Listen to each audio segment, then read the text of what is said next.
원합니다.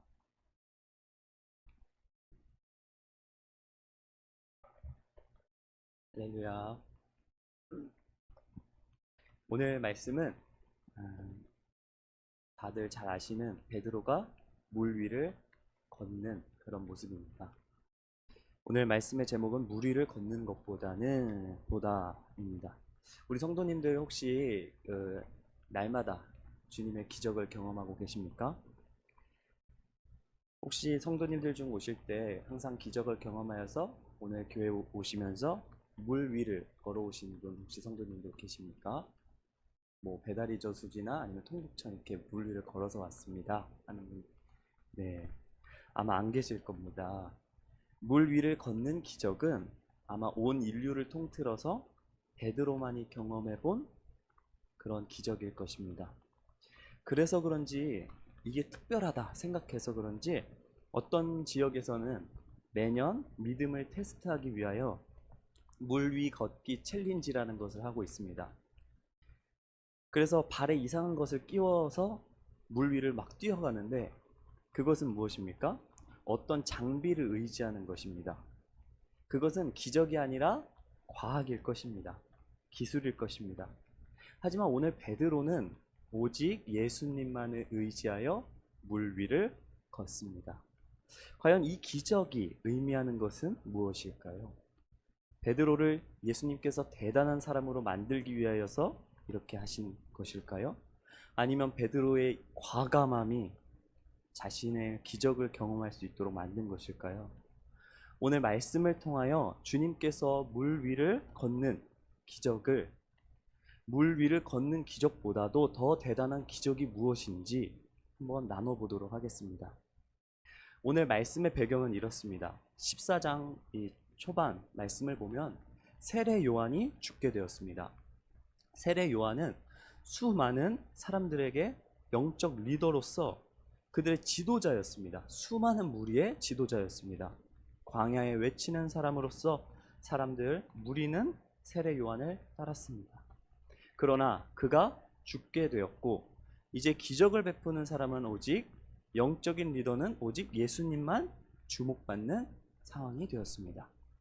그리고 또 바로 이전 말씀에는 예수님께서 자신을 따르는 무리를 불쌍히 여기셔서 오병이어 기적을 베푸셨습니다. 병자들을 고치시고 그들을 먹였습니다. 여자와 어린이를 제외한 5천 명, 최소 어림잡아 2만 명을 다 먹이신 것입니다. 그럼에도 다 배불리 먹고 12강주리가 남았더라. 12바구니가 남았더라. 즉 예수님은 수많은 사람들을 돌볼 수 있는 능력이 있으시고 당장의 그 힘만으로도 로마를 제압해서 이스라엘 백성들을 구원하실 수 있는 능력을 갖고 계신 분입니다.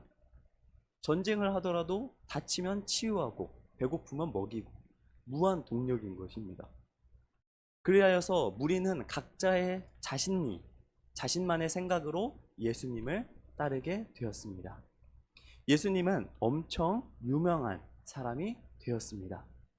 이렇게 유명해지게 되면 어떠한 선택을 하게 되나요? 경쟁 상대도 사라졌습니다. 유명세는 엄청 올라갔고 능력도 있습니다. 그래서 현대에는 무슨 말을 하냐? 물 들어올 때 노져라 말합니다. 무리를 더 키우고 자신을 따르는 세력을 더 키워서 이 세상을 정복하겠다 하는 것이 세상의 생각인 것입니다. 그러나 오늘 말씀 예수님은 뭐라고 말씀하십니까? 예수님께서는 먼저 제자들을 자신이 무리를 흩트는 동안에 제자들은 배에 태워 건너편으로 보내십니다. 그러시고는 23절 이제 무리를 다 흩으십니다. 무리를 다 보내십니다. 그리고 어떻게 하십니까? 기도하러 따로 산에 올라가십니다. 혼자 계십니다. 그렇습니다. 예수님은 자신의 유명세를 따르지 않으십니다. 오직 기도하러 산에 가십니다. 예수님은 습관처럼 산에 올라가십니다. 이는 바로 예수님이 따라야 할 분, 바로 하나님께 나아가 하나님과 교제하고 하나님과 대화하기 위하여서 그런 혼잡하고 복잡한 상황 가운데에서도 예수님은 기도하러 올라간 것입니다. 예수님은 하나님께 나아가셨습니다. 그렇게 예수님은 하나님께 나아간 그런 상황 속에서 제자들은 어떻게 됐습니까? 제자들은 예수님의 보내심을 받았습니다. 그래서 갈릴리 호수 건너편으로 가고자 하였습니다. 그 속에서 제자들은 풍랑을 만나게 됩니다. 특별히 갈릴리 호수라는 그 지역은 낮은 지역입니다. 그리고 저 멀리 해먼산이라고 해서 높은 산이 있는데 거기서부터 바람이 슝 불면은 그 갈릴리 호수는 순간 진공 상태가 되고 너울이 일렁이게 됩니다. 그래서 일반 바람이 불어서 오는 파도보다 훨씬 갈릴리 호수에 있는 파도는 훨씬 더 크고 무서운 것입니다. 그렇습니다. 제자들이 예수 그리스도께서 보내신 그곳이 제자들이 만난 그 고난이 그냥 보통의 고난이 아닌 것입니다. 예수님은 제자들을 그런 곳으로 보낸 것입니다. 우리도 어쩌면 마찬가지입니다. 우리도 각자의 삶에서 주님이 보내신 자들로서 각자의 삶의 현장이 있습니다. 그곳은 호락호락하지 않은 곳입니다. 보내신 직장과 학교와 사업, 그리고 또 이때 풍랑이 있는 그 시간이 밤이었습니다. 어두웠습니다. 새벽녘. 그래서 이런 위험한 상황 가운데에 예수님께서 보내시는 곳은 결코 안전하고 평화로운 곳이 아니라 위험한 곳이라는 것입니다. 예수님은 제자들을 꽃길 가운데 보내지 않으셨습니다. 그렇게 어둡고 풍랑이 일고 생명의 위협이 있는 그런 상황과 환경 가운데에서 제자들은 고난을 당하고 있었습니다. 그 상황 가운데 예수님은 제자들을 찾아오십니다. 예수님은 제자들을 찾아오시기에 어떻게 하셨습니까? 바로 물 위를 건너서 오셨습니다. 예수님은 제자들과는 다르게 상황과 환경의 영향을 받지 않으시고 제자들을 찾아오십니다. 예수님은 제자들을 그냥 보내고 나 몰라라 한 것이 아닙니다. 어디에 있든지 무엇을 하든지 예수님은 그곳 가운데에 반드시 찾아가신다는 것입니다. 오늘 말씀에 호수 한 가운데라도 풍랑 한 가운데라도 주님은 걸어서라도 보트 타고 요트 타고 오는 것이 아닙니다. 예수님은 걸어서라도 우리에게 반드시 오신다는 것입니다. 그러나 그런 상황 가운데에서 제자들은 예수님을 제대로 알아보지 못합니다. 예수님을 뭐라고 말합니까? 예수님을 유령으로 말합니다. 제자들은 예수님을 바라봤지만 제대로 알아보지 못해 예수님을 유령으로 봤습니다. 인생이 어둡고 풍랑이 가득한 환경이라면 우리는 스스로의 힘으로 주님을 주님으로 바라보지 못한다는 것입니다. 말씀을 말씀으로 제대로 알아듣지 못한다는 것입니다. 주님을 제대로 바라볼 수 없는 제자들은 예수님을 유령으로밖에 볼 수 없습니다. 그것이 인간의 한계인 것입니다. 그러나 그 인간의 한계를 뛰어넘는 그런 순간이 오는데 예수님께서 자신을 나타내십니다. 그 풍랑 가운데에서 저 멀리 있는 예수님을 제대로 알아보지 못하는 그런 사람들에게 예수님은 자신을 예수님으로 나타내십니다. 그때야만 제자들은, 우리들은 주님을 알아볼 수 있다는 것입니다.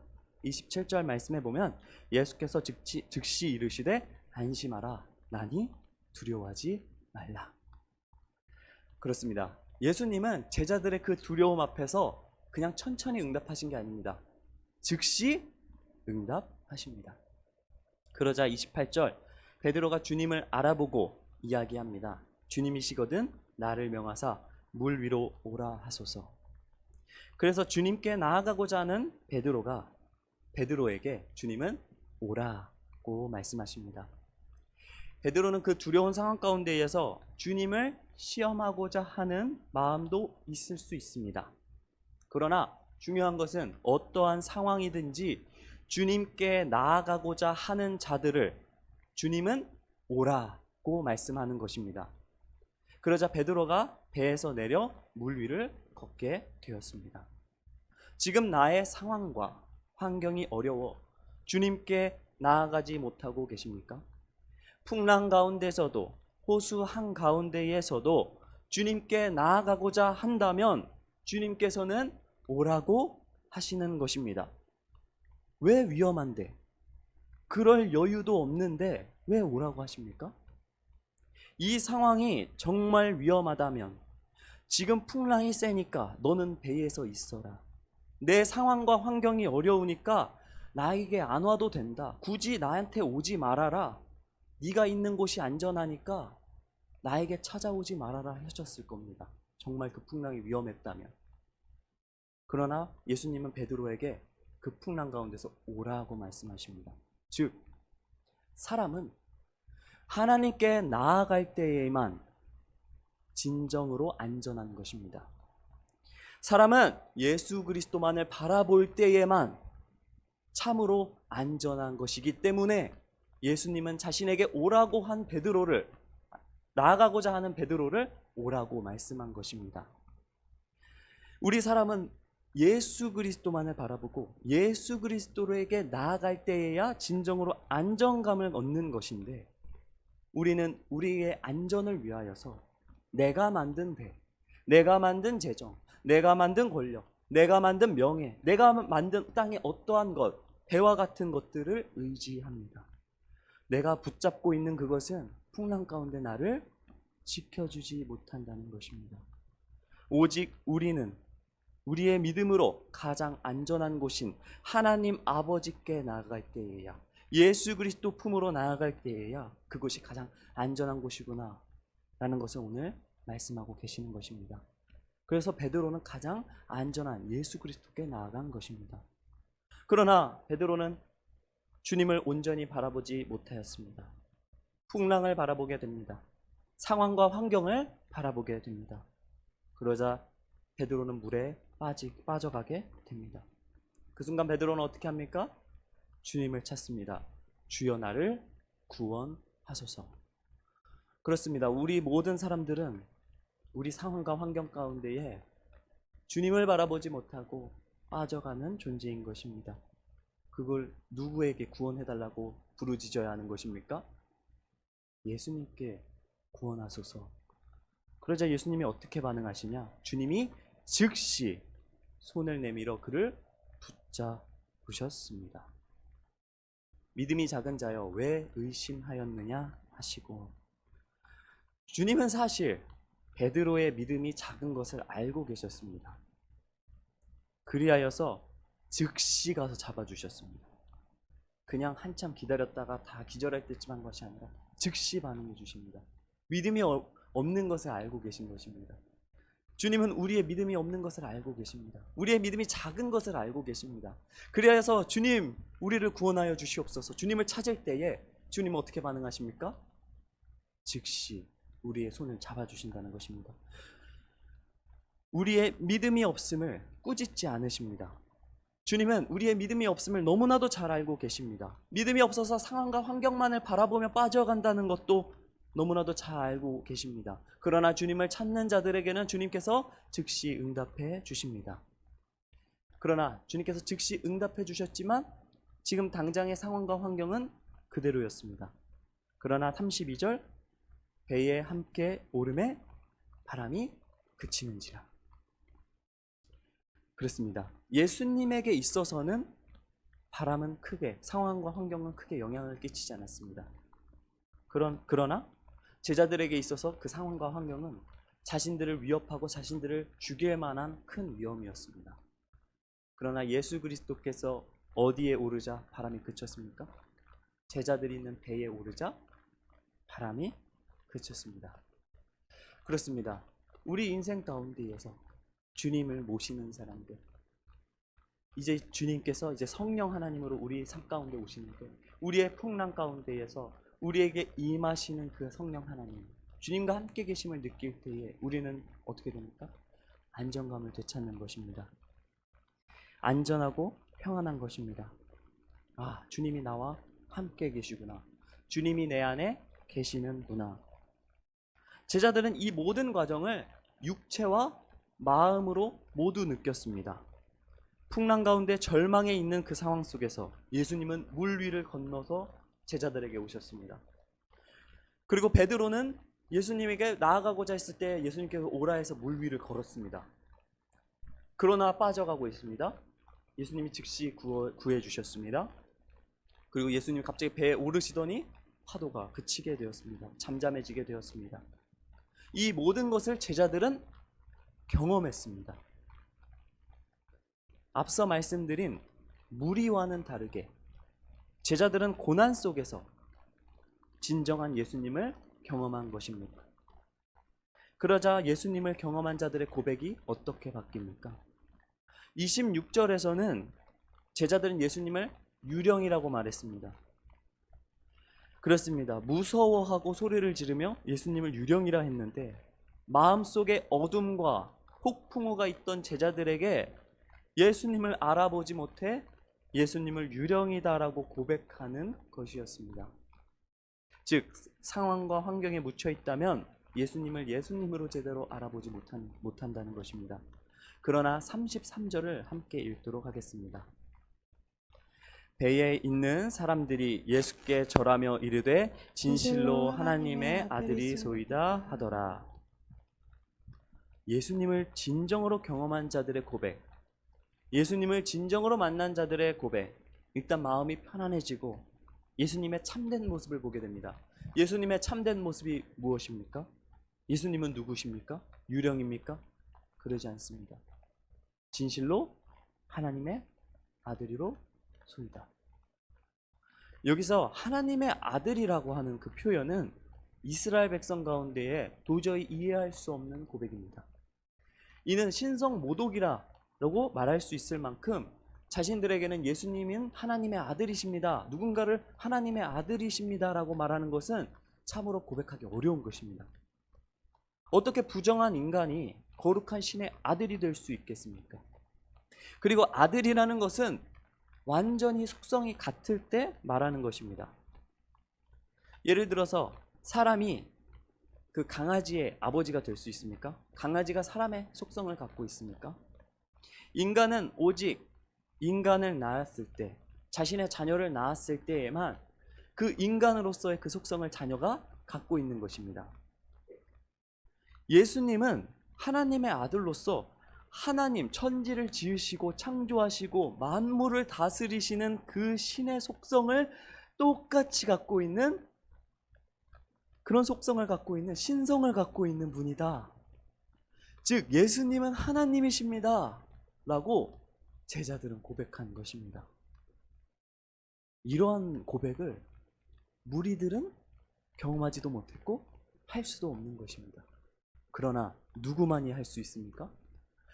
오늘 이 고난을 경험하고 이 고난 속에서 나를 건지신 그 예수 그리스도만을 경험한 자들만 예수님을 하나님의 아들, 하나님이시다 라고 고백할 수 있는 것입니다. 오늘 나의 이 예배 가운데에 어떤 예수님을 경험하고 싶으십니까? 무리들처럼 나의 안정과 나의 평안, 나의 욕심, 아니면 나의 잘됨만을 생각하고, 아니면 나의 형식과 나의 습관으로서 이 예배를 드리십니까? 아니면 예배를 드리지 않으면 벌을 받기 때문에 이 자리에 나오십니까? 이것은 무리와 같은 생각입니다. 제자들은 주님이 부르셨기에 주님께 응답해서 나오는 자들입니다. 특히 베드로처럼 상황과 환경을 뛰어넘어 주님만을 바라보기 때문에 이 자리 가운데 나올 수 있는 것입니다. 우리 인생에 주님이 목적이 되어야만 하는 것입니다. 내 기분이 조금 안 좋다, 내 상황이 조금 안 좋다고 나 교회 안 나가라는 그런 선택, 나 기도 안 해, 나 말씀 묵상 안 해, 이거는 한낱 쳐져버리는 무리의 생각과 같다는 것입니다. 제자들, 폭풍과 고난 가운데 있는 것이 제자들입니다. 그 상황 가운데에서 찾아오시는 예수 그리스도를 알아보는 자들, 알아보게 되는 자들, 그것이 바로 제자들입니다. 오늘 이 자리 주님을 주님으로서 제대로 알아보는 시간이 되길 소망합니다. 주님께 나아간다는 것, 그것이 바로 기적입니다. 물 위를 걷는 것은 아무것도 아닙니다. 내 상황과 환경 가운데에서 주님께 나아갈 수 있다는 것 자체가 우리에게는 너무나도 큰 기적입니다. 우리는 도저히 주님을 알아볼 수도 없고 주님께 나아갈 수도 없는 존재입니다.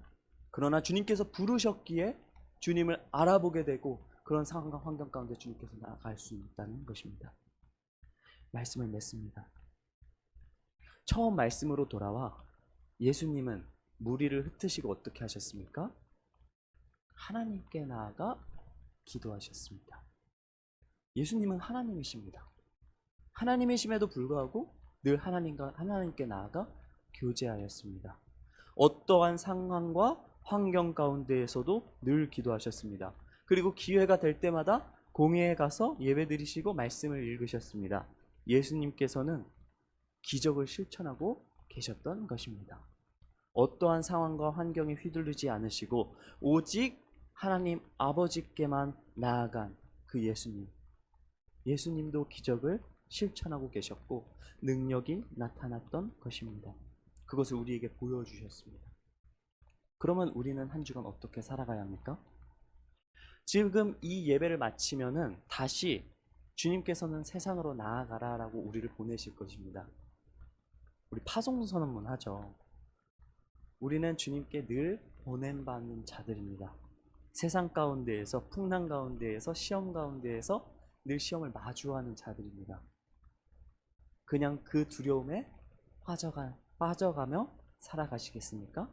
아니면 오직 주님께 나아가 주님만을 붙들고 성령 하나님을 우리 마음 가운데 모셔 그런 풍랑과 환경 속에서도 평안함을 누리며 기적을 경험하며 살아가시겠습니까? 오늘 한 주도 주님과 늘 동행하셔서 모든 상황과 환경 그 속에서 믿음으로 이겨내시고 결국 모든 일을 그치게 하시는, 잘 마무리하게 하시는, 평안하게 하시는 예수님을 바르게 바라보시길 주님의 이름으로 축복합니다. 결국 우리가 하는 고백, 예수님은 하나님의 아들이십니다. 다 함께 시간 찬양 한 곡 하도록 하겠습니다. 오늘